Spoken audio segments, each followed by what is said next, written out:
Admiral Minho Park stared at the tactical display with growing dread. 47 red dots surrounded Kepler Station like angry wasps around a hive. Each dot represented a Vorthak warship, and each warship could destroy his entire fleet without breaking formation. "Sir, the alien fleet is moving into attack position," reported Communications Officer Taiho Kim from his station. His voice was steady, but Minho could see the young man's hands shaking as he worked his controls. Minho had 3 ships left. 3 aging human frigates against the most powerful alien armada ever seen. The math was simple and brutal. They were going to die today. "Captain Gina, status report," Minho called over the comm system. Captain Gina Choi's voice crackled through the speakers from her ship, Soul's Pride. "Hull integrity at 90%. Weapons charged and ready. My crew is prepared for battle, Admiral." Minho nodded. Gina was tough as steel and twice as sharp. If anyone could make the aliens pay for their victory, it was her. But even she couldn't work miracles against these odds. The Vorthak ships were like nothing humans had ever built. They looked alive, with curved hulls that pulsed with strange light. Biomechanical technology, the scientists called it. Living ships that could heal their own wounds and adapt to enemy weapons in the middle of a fight. "Incoming transmission from the alien flagship," Taiho announced. "Put it on screen." The main viewer flickered to life, showing a creature that gave Minho nightmares. Commander Veltar of the Vorthak hegemony stood 8 feet tall, with 4 arms and skin like black leather. His yellow eyes glowed with cold intelligence as he spoke in perfect accented English. "Human Admiral, I am Veltar. You have exactly 10 minutes to surrender this station and all its inhabitants. Comply and your deaths will be swift. Refuse and we will make your final hours a symphony of pain." Minho stepped forward, meeting those alien eyes without flinching. "This is Admiral Minho Park of the Earth Colonial Defense Force. Kepler Station is under human protection. If you want it, you'll have to take it from us." Veltar's mouth opened in what might have been a smile, showing rows of sharp teeth. "So be it. You will learn why 17 species have fallen before the hegemony." The transmission ended. "All ships, battle stations," Minho ordered. "Civilian Evacuation Protocol 7. Get those transports away from the station." Across Kepler Station, 50,000 colonists scrambled for escape pods and transport ships. But Minho knew the truth. The Vorthak fighters were already moving to cut off escape routes. Most of those people would never make it to safety. "Admiral, I'm reading energy spikes across their entire fleet," called sensor operator Yuki from her station. "They're charging weapons." The first volley came like green lightning. Plasma bolts the size of city buses screamed across space, slamming into the station's shields. The entire structure shook and lights flickered throughout the command center. "Return fire," Minho shouted. Soul's Pride opened up with everything she had. Missiles streaked toward the alien formation, while pulse cannons filled space with deadly light. For a moment, Minho felt hope as human weapons found their targets. Then he watched in horror as the alien ships began to change. Hull damage sealed itself in seconds. Energy shields shifted color and frequency, deflecting shots that had hurt them moments before. The Vorthak bioships were learning, adapting, becoming immune to human weapons in real time. "Sir, the Henderson is taking heavy fire," Taiho reported. On the tactical display, Minho watched one of his frigates die. The Henderson's shields failed under focused alien fire, and plasma bolts tore through her hull like paper. She exploded in a brief star, taking 200 good people with her. "Damn it," Minho whispered, then louder. "All remaining ships focus fire on the lead alien cruiser. Maybe we can hurt them before they adapt completely." The battle raged for 2 hours. Minho watched his second frigate, the Busan, ram an alien destroyer in a final act of defiance. Captain Song and his crew died as heroes, but there were still 45 enemy ships left. "Admiral, multiple civilian transports destroyed," Taiho reported, his voice breaking. "The aliens are targeting evacuation ships." Minho closed his eyes. Those were families, children, people who had never hurt anyone, who just wanted to build new lives among the stars. The Vorthak were slaughtering them like animals. "Soul's Pride, this is Park," he called to Gina. "How are you holding up?" "Hull breaches on decks 3 through 7, came her reply. "Lost main engines. We're running on backup power and pure stubbornness." The station shook again as another alien volley struck home. Through the viewing port, Minho could see sections of the outer ring venting atmosphere and debris. The shields were failing, and soon the aliens would start targeting the civilian shelters directly. "Sir, Tejo said quietly. Incoming message from Earth Command. Put it through. The message was short and cryptic. Just a few words that made no sense. The Reaper is coming. Hold the line, and what does that mean? Asked Yuki. Minho shook his head. I don't know. But if Earth Command sent it, we need to buy them more time. He opened a channel to the civilian shelters. This is Admiral Park. All colonists report to deep bunkers immediately. Emergency lockdown protocols are now in effect. Admiral, Gina's voice came over the comm, strained but determined. My ship is finished. Request permission to ram the alien flagship. Minho's heart clenched. Gina was like a daughter to him. But she was right. Sol's pride was dead in space, and a ramming attack might damage Veltar's ship enough to matter. Permission granted, Captain. It's been an honor serving with you. Likewise, sir. Tell my family I kept my promise. Minho watched on the tactical display as Sol's pride turned toward the massive alien flagship. Gina pushed her failing engines past their limits, building up speed for one final strike. The alien point defense systems opened fire, tearing chunks from the human frigate. But Gina held her course, steering straight for Veltar's command bridge. At the last second, the alien flagship shifted position. Sol's pride struck the ship's side instead of the bridge, exploding in a ball of fire that left a black scar across the alien hull. Damage assessment? Minho asked.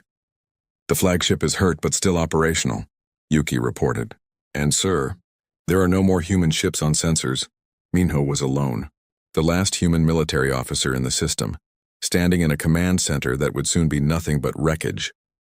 Outside, the alien fleet was positioning for the final attack. All stations prepare for boarders, he ordered his remaining crew. We make them pay for every inch. But as he spoke, something was moving in the darkness beyond the outer planets. Something that would change everything. Something the aliens had never seen before. The Reaper was coming.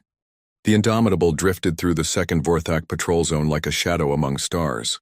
Captain Jiho Lee stood on the bridge, watching 3 alien cruisers move in formation ahead of them. Each ship was massive, easily 3 times the size of any human vessel. Cloak is holding steady, reported Chief Engineer Yuna Seo from her station. But we're running hot. The quantum drive is pushing our power systems to the limit. Weapons Officer Wook Jang tracked the alien ships on his tactical display. 3 cruisers, Captain. Each one carries enough firepower to level a planet. They're scanning for something, probably reports of our presence from the first patrol zone. Intelligence Officer Ki Woo Nam looked up from his console. Sir, I'm intercepting their communications. They're definitely looking for us. Word has spread about a mysterious human ship that disappeared after entering their space. Jiho nodded grimly. The Vorthak were not stupid. They knew someone was moving through their territory, even if they couldn't see exactly what. Range to the lead cruiser? He asked. 12,000 kilometers and closing, Wook replied. On the main screen, the alien ships grew larger as the Indomitable approached.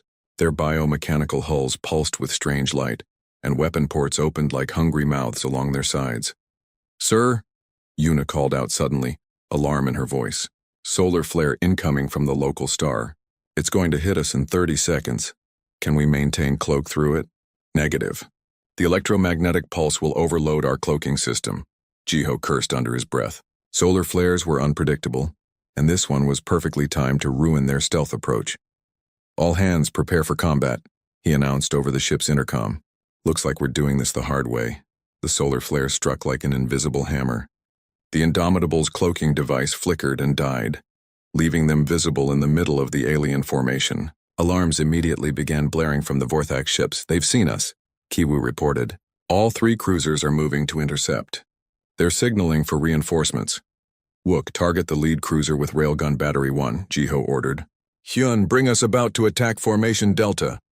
Tactical Officer Hyun Ko worked his controls with inhuman speed, his enhanced reflexes allowing him to process information faster than any normal human could manage. The ship rolled and dove through space, positioning itself for the attack. Railgun charged and ready, Wook announced. Fire. The Indomitable's main railgun spoke with a voice like thunder. A tungsten slug the size of a telephone pole shot out at 20% of light speed, crossing the distance to the alien cruiser in milliseconds. The Vorthak ship's adaptive shields meant nothing against pure kinetic energy. The slug punched through the biomechanical hull like it was made of paper, tearing a hole clean through the ship from bow to stern. Direct hit, Wook shouted. The cruiser is breaking apart. On the main screen, they watched the alien ship come apart in sections. Biomechanical systems that had adapted to energy weapons and plasma bolts had no answer for simple physics. The cruiser died without firing a shot. Second cruiser closing fast, Hyun reported. Range 4,000 kilometers. Target acquired, Wook confirmed. Firing railgun battery 2. Another tungsten slug screamed across space. This time the Vorthak crew tried to evade, but their ship was too large and slow to avoid the relativistic projectile. The second cruiser exploded in a ball of fire as the slug hit its main reactor. The third alien ship, seeing its companions destroyed in seconds, tried to run. But Navigator Doyun Shin had anticipated this move. Intercept course plotted, he announced. We'll be in weapons range in 90 seconds. This one managed to send a distress signal, Kiwoo warned. The entire Vorthak fleet knows we're here now. Then we better make this count, Jiho said grimly. Wook, prepare plasma torpedoes. Let's show them what human engineering can do. The plasma torpedoes were another innovation. Unlike the railguns, which relied on kinetic energy, the torpedoes used controlled antimatter reactions to create miniature suns on impact. They were the most destructive weapons humanity had ever built. Torpedo tubes loaded and ready, Wook reported. The fleeing Vorthak cruiser was firing everything it had at the pursuing human ship. Plasma bolts and biomechanical missiles filled the space between them. But the Indomitable's enhanced shields held firm. Fire torpedoes, Jiho ordered. 2 bright points of light shot out from the human ship, streaking toward their target like falling stars. The alien cruiser tried desperately to intercept them with point defense fire. But the torpedoes were too small and too fast. The first torpedo struck the cruiser's stern, creating a brief new star in space. The second hit the main hull and the ship simply ceased to exist, converted to energy in a matter of seconds. All 3 targets destroyed, Wook reported with satisfaction. Chief Medical Officer Nari O moved among the crew, checking on their condition. No casualties, Captain. The genetic modifications are working as designed. The crew handled the combat maneuvers without difficulty. But Jiho knew their victory had come at a cost.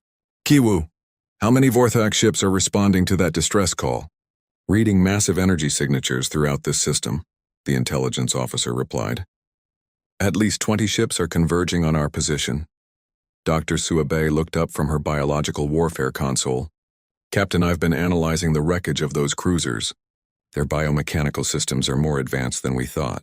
Our biological weapons will be effective, but we need to get closer to deploy them. How much closer? Jiho asked. Within 500 kilometers. The virus needs direct contact with their hull systems to be effective. Doyen plotted their escape route. Sir, we can jump to the next system in 4 minutes, but those 20 ships will be here in 3. Then we fight our way out, Jiho decided. All hands prepare for multiple contacts. This is what we trained for. The first wave of Vorthak reinforcements dropped out of faster-than-light travel in a burst of exotic energy.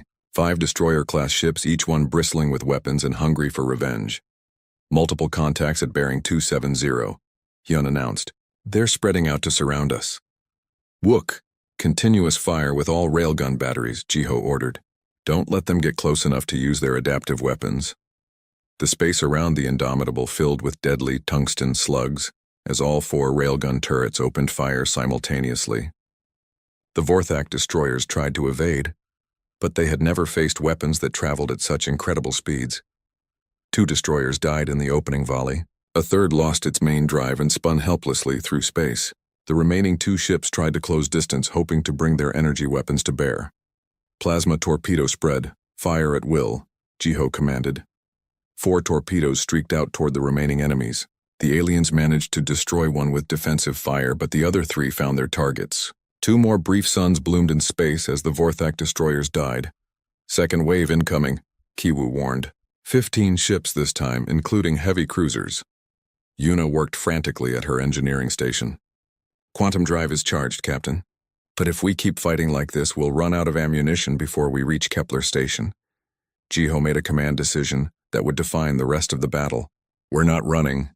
Deploy the biological weapons. All of them. Dr. Bay's hands flew over her controls. Virus canisters armed and ready. This will affect every Vorthak bioship in the system. Fire. Dozens of small projectiles shot out from the Indomitable, each one carrying a specially designed virus that would attack Vorthak biomechanical systems.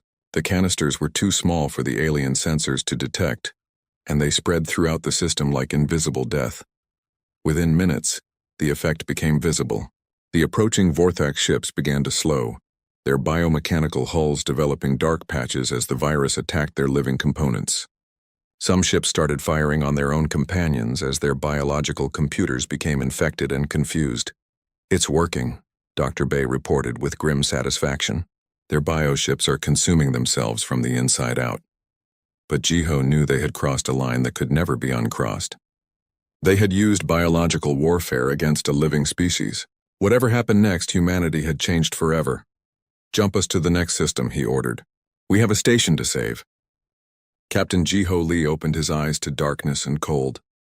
The cryogenic pod hissed as it released him into the world of the living. Around him, 37 other pods were opening, each one containing a member of his hand-picked crew. "Welcome back to the land of the living, Captain," said Chief Engineer Uniseo as she climbed out of her pod. Even after months in deep freeze, her voice was strong and sure.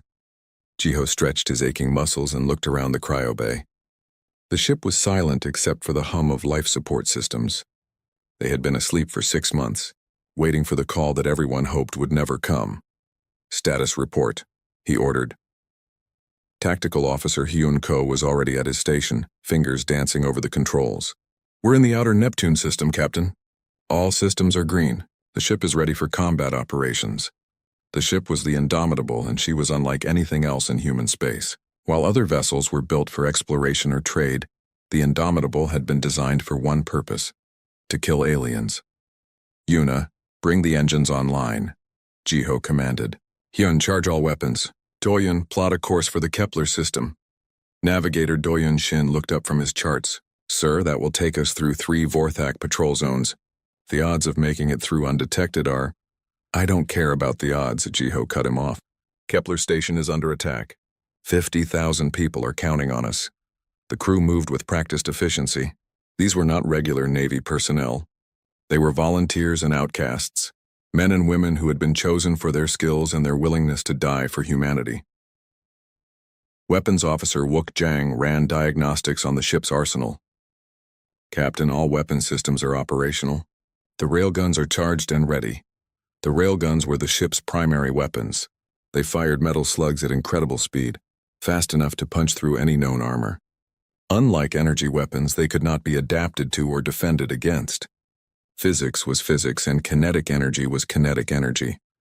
"Dr. Bay, report to the bridge," Jiho called over the intercom.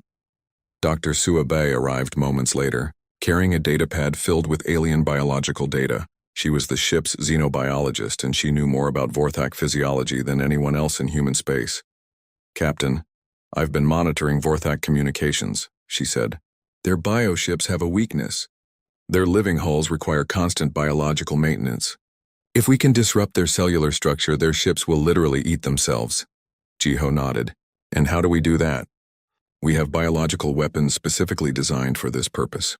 Viruses that attack their biomechanical systems. But Captain," she paused, "using these weapons will change us. Once we cross that line, there's no going back." The bridge fell silent. Everyone knew what she meant. Biological warfare was forbidden by human law and custom, but then again, so was genocide. "The Vorthak started this war," Jiho said quietly. "They chose to murder civilians and children. If using their own methods against them makes us monsters, then so be it." Intelligence Officer Kiwoo Nam looked up from his station. "Captain, I'm reading a priority transmission from Earth Command. Code Black authorization. Put it on screen." The transmission was short and to the point. The Vorthak had surrounded Kepler Station with their largest fleet ever assembled. 3 human frigates were all that stood between 50,000 colonists and total annihilation. "Estimated time to arrival?" Jiho asked. 18 hours if we push the engines hard," Doyun replied. "But we'll have to go through Vorthak space to get there." Chief Medical Officer Nario spoke up from her station. "Captain, the crew should know something about the modifications we've received." Jiho sighed. Another secret he had hoped to keep. "Tell them." "During our time in cryosleep, your bodies were enhanced," Dr. O explained. "Improved reflexes, stronger bones, better resistance to G-forces. You can now survive combat maneuvers that would kill normal humans. Yun whistled softly. We're not entirely human anymore, are we? No, Jiho admitted. But we're still fighting for humanity. That has to count for something. The ship's experimental quantum drive came online with a deep thrumming sound that seemed to vibrate through their bones. Yuna monitored the exotic energy readings with practiced skill. Drive is stable, Captain. We can jump to faster than light speed whenever you're ready. Do it. Space twisted around the Indomitable as she jumped to quantum speeds. Unlike the traditional warp drives used by most human ships, the quantum drive bent spacetime itself, allowing them to appear to move faster than light while technically never exceeding that speed. First jump complete, Doyen reported. We're now in Vorthak Patrol Zone Alpha. Sensors show 3 enemy cruisers on patrol. On the main screen, Jiho could see the alien ships in the distance. Each one was the size of a city, bristling with biomechanical weapons and shielded by adaptive energy fields. Activate the cloaking device, he ordered.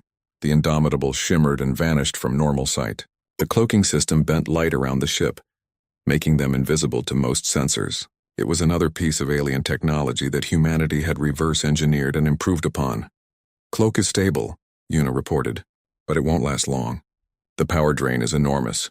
They crept through the patrol zone like ghosts, passing within a few thousand kilometers of the alien ships. Jiho held his breath as they passed the first cruiser, its biomechanical sensors sweeping space for any sign of intruders. Second jump point reached, Doyen announced, preparing to jump to Patrol Zone Beta. The quantum drive engaged again, carrying them deeper into enemy space. Each jump brought them closer to Kepler Station, but also deeper into danger. Captain, Kiwu said, his voice tense, I'm reading massive energy signatures ahead. The main Vorthak fleet is mobilizing. On the tactical display, Jiho could see hundreds of red dots converging on a single point in space. The Vorthak were gathering their strength for the final assault on Kepler Station. How long do we have? He asked. At their current speed, they'll reach the station in 14 hours, Kiwu calculated. Jiho did the math in his head. They could make it, but barely. And when they arrived, they would be facing odds that no sane person would accept. Sir? Wook said quietly. One ship against their entire fleet. Even with our advantages, the math doesn't look good. The math never looks good for humans, Jiho replied. That's what makes us dangerous. We don't know when to quit. He turned to address the entire crew over the ship's intercom. This is the captain. In 12 hours, we're going to arrive at Kepler Station. We'll be facing the largest alien fleet in history with 1 ship and 38 people. The odds are impossible. The mission is suicide. And we're going to do it anyway because that's what humans do. We don't surrender. We don't give up. And we sure as hell don't let aliens murder our families without a fight. The crew responded with grim determination. They all knew they were probably going to die. But they also knew they were going to make the aliens remember this day for the rest of their species' existence. The Indomitable jumped again, carrying her crew toward their destiny among the stars. The Indomitable dropped out of quantum speed at the edge of the Kepler system, and Captain Jiho Lee felt his heart sink at what he saw. The battle was already over and humanity had lost. Tactical assessment, he ordered quietly. Weapons Officer Wook Jang's voice was tight with emotion as he read the displays. No human ships remaining on sensors, Captain. Soul's Pride is dead in space, main hull cracked open. I'm reading debris fields where the other frigates used to be. Intelligence Officer Kiwu Nam worked frantically at his station. Kepler Station is still intact, but barely. Outer rings are venting atmosphere. I'm detecting 47 Vorthak capital ships in formation around the station. Jiho closed his eyes for a moment. They were too late. Admiral Minho Park and Captain Gina Choi were dead, along with thousands of good people who had died trying to protect innocent civilians. Any word from the station? He asked. Negative, Kiwu replied. All military frequencies are silent. The Vorthak are jamming civilian communications. Chief Engineer Yuna Seo looked up from her monitors. Captain, sensors show the alien fleet composition. 47 capital ships, including that massive flagship in the center, plus over 300 fighter craft and support vessels. Navigator Doyen Shin plotted attack vectors on his display. Sir, even with our advantages, the odds are mathematically impossible. That's not a fleet, it's an entire armada. Dr. Sua Bei studied the biological readings from the alien vessels. The virus we deployed in the last system won't work here, Captain. These ships are too far away and they've probably adapted their biosystems by now. Tactical Officer Hyun Ko enhanced the image on the main screen, showing the enormous Vorthak flagship at the center of their formation. That command ship is 3 kilometers long. It's bigger than some human space stations. Jiho stared at the impossible odds arrayed against them. One human ship against an armada that could conquer entire star systems. Any sane commander would retreat, call for reinforcements, and live to fight another day. But 50,000 civilians were trapped on that station, and retreat meant abandoning them to alien slaughter. All hands. This is the captain, Jiho announced over the ship's intercom. We are facing the largest enemy fleet in recorded history. They outnumber us 47-1, not counting fighters and support craft. By any reasonable measure, we should run away and let someone else handle this problem. He paused, letting his words sink in. But we're not reasonable people. We're humans, and humans don't abandon their families. We're going in. The bridge crew exchanged glances. They all knew this was suicide, but not one of them suggested retreat. Wook, arm all weapon systems, Jiho ordered. Yuna, push the engines past Redline. We're going to need every advantage we can get. Sir, Chief Medical Officer Nario spoke up from her station. Should I prepare the medical bay for casualties? Jiho looked at her with sad eyes. Doctor, if we take any serious hits from that fleet, there won't be anything left to treat. Just make sure the crew is ready for maximum combat maneuvers. The Indomitable began its approach toward the alien armada. On the main screen, the Vorthak ships grew larger as they closed distance. Each capital ship bristled with biomechanical weapons, their hulls pulsing with alien life. Range, 50,000 kilometers, Hyun reported. They've spotted us. The entire fleet is turning to face our approach. Open a channel on all frequencies, Jiho commanded. Kiwoo worked his controls. Channel open, sir. Jiho's voice echoed across space, reaching every ship in both fleets. This is Captain Jiho Lee of the Earth vessel Indomitable. We are humanity's answer to your genocide. Withdraw now or face extinction. The response came from the massive flagship.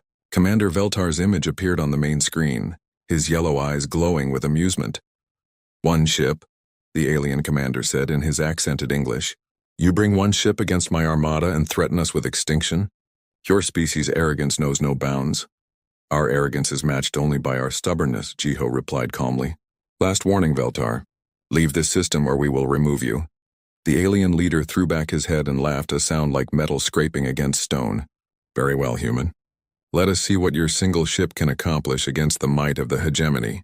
All ships destroy that vessel. Leave nothing but atoms. The Vorthak fleet opened fire as one. The space between the fleets filled with plasma bolts, biomechanical missiles, and energy beams that could melt through steel like butter. It was the concentrated firepower of an entire armada, focused on one small human ship. Evasive maneuvers, Jiho shouted. Hyun threw the Indomitable into a series of impossible turns and rolls, the ship dancing between the incoming fire like a leaf in a hurricane. The enhanced crew handled the brutal G-forces without difficulty, their modified bodies allowing them to remain conscious and functional under stress that would kill normal humans. Return fire, all weapons, Jiho ordered. All 4 railgun turrets opened up simultaneously, sending tungsten slugs screaming across space at relativistic speeds. The first volley caught 3 Vorthak cruisers completely by surprise, punching clean through their hulls before they could react. 3 confirmed kills, Wook announced with grim satisfaction. But the aliens were learning fast. The remaining ships began evasive maneuvers, making themselves harder targets. Their biomechanical hulls started adapting, growing thicker armor where the railgun slugs had penetrated their companions. Plasma torpedo spread. Maximum dispersal, Jiho commanded. 16 torpedoes shot out from the Indomitable, each one seeking a different target. The Vorthak point defense systems managed to intercept most of them, but 5 found their marks. 5 brief stars bloomed in space as alien ships died. That's 8 down, 39 to go. Hyun calculated. But the odds were still impossible, and the aliens were adapting to human tactics with frightening speed.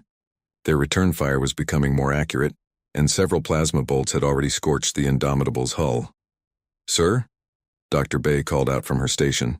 I'm reading massive biological activity from their flagship. Veltar is doing something to his entire fleet. On the tactical display, they watched as the Vorthak ships began to move in perfect coordination, like parts of a single organism.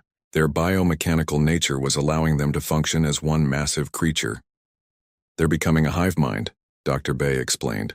Individual ship consciousness is being absorbed into a collective intelligence centered on the flagship. Yuna looked up from her engineering station with a wild idea in her eyes. Captain, what if we could disrupt that collective intelligence? If we could sever the connection between the flagship and the rest of the fleet? How? The quantum drive. If I overload it in a specific pattern, we can create a localized space-time distortion. It would trap their entire fleet in a gravity well. Jiho understood immediately. A gravity trap. They wouldn't be able to jump to faster than light speed or maneuver effectively. But sir, Yuna warned, overloading the quantum drive is extremely dangerous. If we lose containment, the artificial black hole could consume both fleets. Doyen plotted the calculations on his navigation computer. The math works, Captain. But we'd need to get within 5,000 kilometers of their flagship to make it effective. 5,000 kilometers. Point-blank range against an armada that was already adapting to their weapons and tactics. It was beyond suicidal. Do it, Jiho decided. Plot a direct course for Veltar's flagship. All weapons, continuous fire. We're going to ram our way through their entire fleet. The Indomitable turned toward the massive alien command ship and accelerated to maximum speed. Plasma bolts and biomechanical missiles filled the space around them as every enemy ship focused fire on the approaching human vessel. Hull breaches on decks 4 and 7, Nari reported. Emergency force fields are holding. Keep firing. Jiho shouted over the sound of explosions echoing through the ship. The human ship carved a path of destruction through the alien formation, railguns and plasma torpedoes clearing the way ahead. But for every Vorthak ship they destroyed, 10 more moved to intercept them. Range to flagship, 8,000 kilometers, Hyun announced. Almost there, Yuna called out, her hands flying over the quantum drive controls. Beginning overload sequence. The space around them began to twist and bend as the quantum drive built up impossible energies. Stars in the distance started to shift position as gravity itself became a weapon. This is it, Jiho said quietly. Whatever happens next, we made them pay. The fate of 50,000 civilians and perhaps all of humanity hung in the balance as the Indomitable raced toward its appointment with destiny. The quantum drive screamed as Chief Engineer Unisio pushed it beyond all safety limits. Space-time twisted around the Indomitable like water going down a drain, and the Vorthak fleet suddenly found themselves trapped in a gravity well of humanity's making. Gravity trap is active, Yuna shouted over the sound of tortured metal and exotic energies. Their entire fleet is caught in the distortion field. Captain Jiho Lee watched on the tactical display as 47 alien capital ships struggled against the artificial gravity well. Their biomechanical drives, designed for normal space, could not overcome the warped physics that now held them prisoner. They can't jump to faster than light speed, reported Navigator Doyen Shin with amazement in his voice. And their maneuverability is cut by 70%. Weapons Officer Wook Jang was already taking advantage of the trapped enemies. All railgun batteries, continuous fire. They can't dodge anymore. The Indomitable's tungsten slugs found their marks with deadly precision. Vorthak cruisers and destroyers died one after another, their hulls punctured by kinetic projectiles they could no longer avoid. 15 enemy ships destroyed, Intelligence Officer Kiwoo Nam reported. But sir, the flagship is breaking free of the gravity well. On the main screen, Commander Veltar's massive command ship was using some kind of exotic drive system to push against the space-time distortion. Slowly but surely, the 3-kilometer-long vessel was pulling free of the trap. He's adapting to our quantum effects, Dr. Suabe observed from her biological warfare station. The flagship's biomechanical systems are evolving in real time. Tactical Officer Hyun Ko brought the ship around for another attack run. Sir, we're taking heavy fire from the ship still trapped in the gravity well. Hull integrity down to 60%. The bridge shook as alien plasma bolts found their mark. Emergency lights flickered, and the smell of burning electronics filled the air. Medical. Teams to all sections, called Chief Medical Officer Nario. We have casualties on Deck 5. But Jiho kept his eyes fixed on the enemy flagship as it continued to break free from the gravity trap. Once Veltar escaped, he would rally his remaining ships and turn the battle back in the aliens' favor. Wook, target the flagship with everything we have, Jiho ordered. Plasma torpedoes, maximum yield. Sir, At this range, we'll be caught in our own blast, the weapons officer warned. Do it anyway. 8 plasma torpedoes streaked toward the massive alien command ship. Veltar's point defense systems managed to intercept 6 of them, but 2 got through.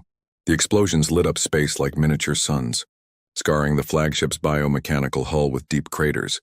But the ship was too large to be destroyed by conventional weapons, and its living hull was already beginning to heal the damage. Direct hit, but minimal effect, Wook reported grimly. Sir, Veltar's voice came over the communication system. You fight well for such a primitive species. But this ends now. All boarding craft launch.